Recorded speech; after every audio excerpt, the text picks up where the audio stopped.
ఎవరైనా అధికారంలోకి వచ్చాక ప్రజలకు ఏదైనా చేయాలనుకుంటారు. నాకు నచ్చిందే చేస్తా, నా మనసుకు నచ్చితేనే చేస్తాను అని అల్లు అర్జున్ చేసిన కమెంట్స్ ఇప్పుడు సోషల్ మీడియాలో వైరల్ అవుతున్నాయి. మారుతినగర్ సుబ్రహ్మణ్యం అనే మూవీ ఈవెంట్ కి అల్లు అర్జున్ గెస్ట్ గా వచ్చారు. ఆ ఈవెంట్ లో అల్లు అర్జున్ చేసిన కమెంట్స్ ఇప్పుడు సంచలనంగా మారాయి. Allu family versus mega family లాగా ఉంది ఇప్పుడు.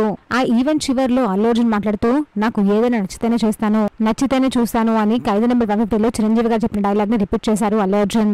దీంతో ఒక్కసారిగా మెగా ఫ్యాన్స్ కి బీపీ హై అయిపోయింది. చిరంజీవి గారి బర్త్డే సందర్భంగా అల్లు అర్జున్ గారు విషెస్ చెప్తూ ట్వీట్ చేశారు. ఈ ట్వీట్ పై చిరంజీవి గారు ఇంకా స్పందించలేదు. అసలు దీనందరికీ కారణం కాంట్రవర్సీ ఎక్కడ మొదలైంది అంటే ఎలక్షన్స్ ముందు అల్లు అర్జున్ నంద్యాల వెళ్లి తన ఫ్రెండ్ వైసీపీలో ఉన్న అతనికి సపోర్ట్ చేసి అతనికి ఓట్ వేయమని అడిగారు. అక్కడి నుంచి స్టార్ట్ అయింది కాంట్రవర్సీ ఇష్యూ. పవన్ కళ్యాణ్ పార్టీకి సపోర్ట్ చేయకుండా ఇలా ఆపోజిట్ పార్టీకి సపోర్ట్ చేయడం ఏంటి అంటూ అప్పట్లో చాలా కమెంట్స్ వచ్చాయి. కానీ ఎటు తిరిగి పవన్ కళ్యాణ్ గారు గెలిచారు. అప్పట్లో ఇది బాగా కాంట్రవర్సీ ఇష్యూగా మారింది. కానీ రీసెంట్ గా అల్లు అర్జున్ చేసిన కమెంట్స్ తో మెగా ఫ్యాన్స్ కాస్త ఫైర్ లోనే ఉన్నారని చెప్పొచ్చు.